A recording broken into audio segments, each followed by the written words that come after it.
Hello everyone, માધેવર to all. આજે હું સ્પેશિયલ તમારા માટે લઈને આવી છું સુપર સોફ્ટ ક્રીમી આઈસ્ક્રીમ, જેમાં કોઈ પણ હાર્મફુલ કેમિકલનો યુઝ નથી કરવાનો, નહીં સીએમસી કે નહીં જીએમએસ, કોઈ પણ પાવડર પણ રેડીમેડ આપણે યુઝ નથી કરવાના, નહીં આપણે એની અંદર મેંદો એડ કરશું, નહીં બિસ્કિટ એડ કરશું, નહીં ડ્રાય ફ્રૂટનો પાવડર એડ કરશું, કોઈ વસ્તુ એડ નહીં કરીએ, છતાં પણ સુપર સોફ્ટ ને એકદમ ક્રીમી બનશે.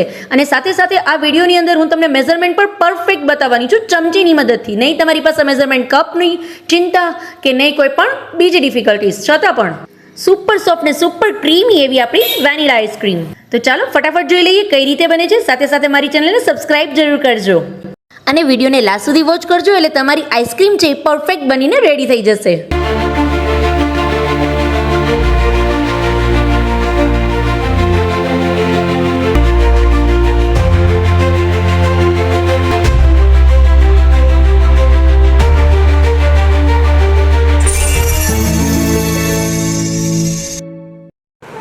એના માટે સૌથી પહેલા હું ચમચીની મદદથી આ રીતે 8 ચમચી જેટલું દૂધ એડ કરીશ એક મિક્સર જારની અંદર.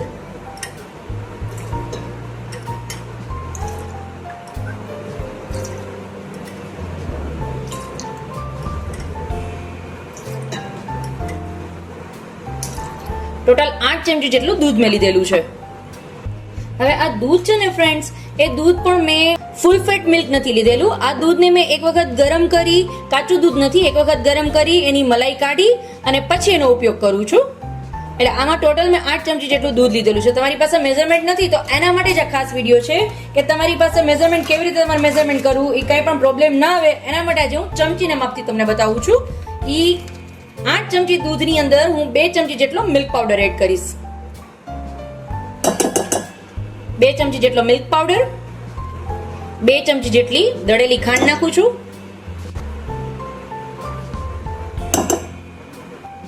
એન્ડ 1 ચપટી જેટલું મીઠું, ખાલી 1 ચપટી જ. અને આ મારા મિક્સરને હું એકદમ સરસ પહેલા બ્લેન્ડ કરી લઈશ. જ્યાં સુધીમાં આપણે આને બ્લેન્ડ કરીએ ત્યાં સુધીમાં મેં અહીંયા ઘરનું ફ્રેશ જે આપણે માખણ કરીએ છીએ, માખણ લીધેલું છે, એને આપણે ખાલી નોર્મલ મેલ્ટ કરી લેશું.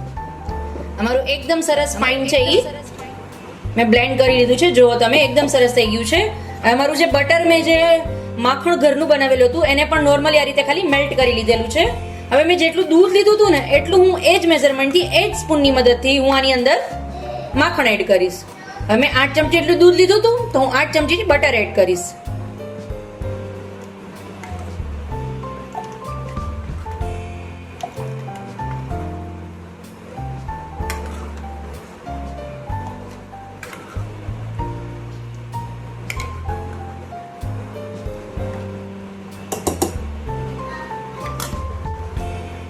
હવે આ મિશ્રણને હું એકદમ સરસ ફરી પાછું હું બ્લેન્ડ કરી લઈશ. જ્યાં સુધી એકદમ સરસ પ્રોપર મિક્સ ન થઈ જાય દૂધ અને બટર મારું, ત્યાં સુધી આને હું બ્લેન્ડ કરીશ. મારું મિશ્રણ છે એકદમ સરસ રેડી છે બ્લેન્ડ થઈને. જો તમે, પ્રોપર એકદમ સરસ ક્રીમના ફોર્મમાં આવી ગયું છે. હવે એને કોઈ પણ એક કન્ટેનરની અંદર જે એરટાઇટ હોય એની અંદર આપણે ટ્રાન્સફર કરી લેશું.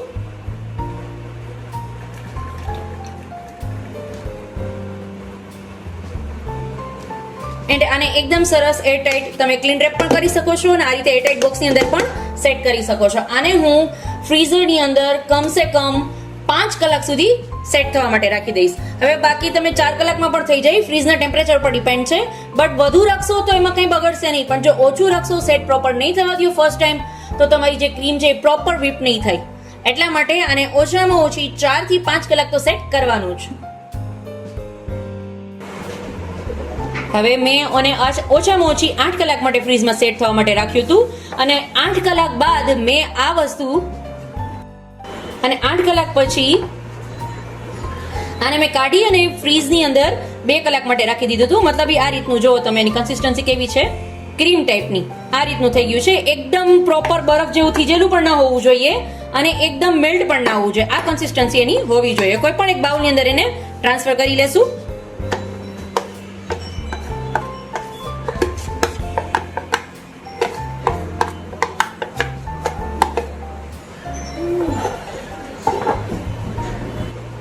આને આપણે બીટ કરવાનું છે.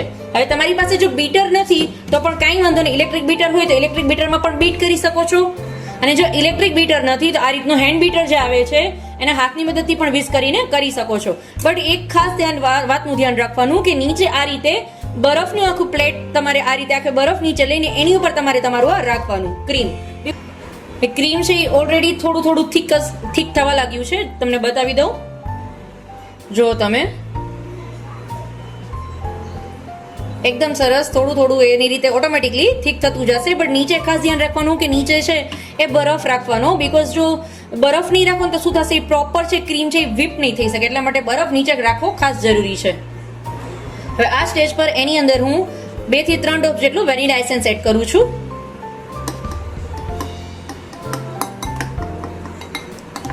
ને એકદમ સરસ એને મિક્સ કરી લેશું. અને 1 ચમચી જેટલી પાવડર્ડ શુગર, દળેલી ખાંડ એડ કરું છું. અને એને ફરી પાછું આપણે લો ફ્લેમથી સ્ટાર્ટ કરશું. લો સ્પીડથી સ્ટાર્ટ કરવાનું. લો સ્પીડથી આ રીતે મને બીટ કરી દઈશ. અહીંયા હું તમને કહું છું કે whip ક્રીમ મતલબ મારું જે આઈસિંગનું ફ્રોઝન whip ક્રીમ હોય છે એ ટાઈપનું ક્રીમ whip નથી કરવાનું. આપણે ખાલી લાઇટલી એની અંદર ફ્લફીનેસ આવી જાય એટલું આપણે whip કરવાનું છે. એટલા માટે હું એના માટે યુઝ કરું છું whip ક્રીમ. મતલબ કે મારું જે આઈસિંગનું ફ્રોઝન કેકનું આઈસિંગ ક્રીમ હોય છે એ ક્રીમ નથી બનાવતા આપણે આઈસ્ક્રીમ બનાવીએ છીએ. તો એના માટે ક્રીમને whip કરવાનું છે. એકદમ સરસ વિસ્ક થઈને રેડી છે.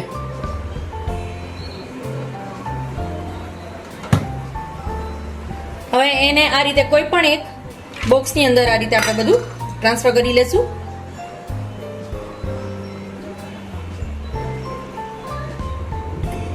અને એકદમ સરસ એરટાઇટ પેક કરી ને ફ્રીઝરની અંદર 8 કલાક હું સેટ થવા માટે મૂકી દઈશ.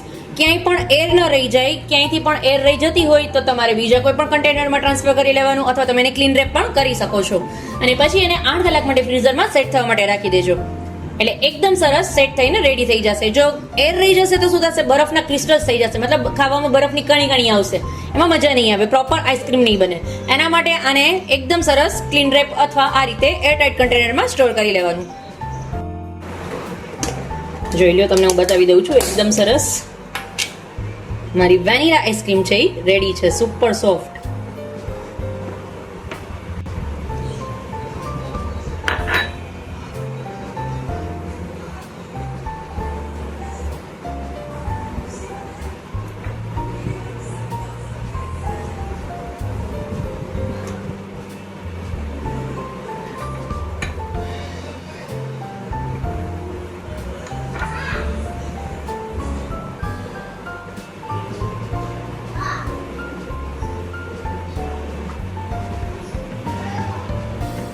તો રેડી છે મારી વેનીલા આઈસ્ક્રીમ.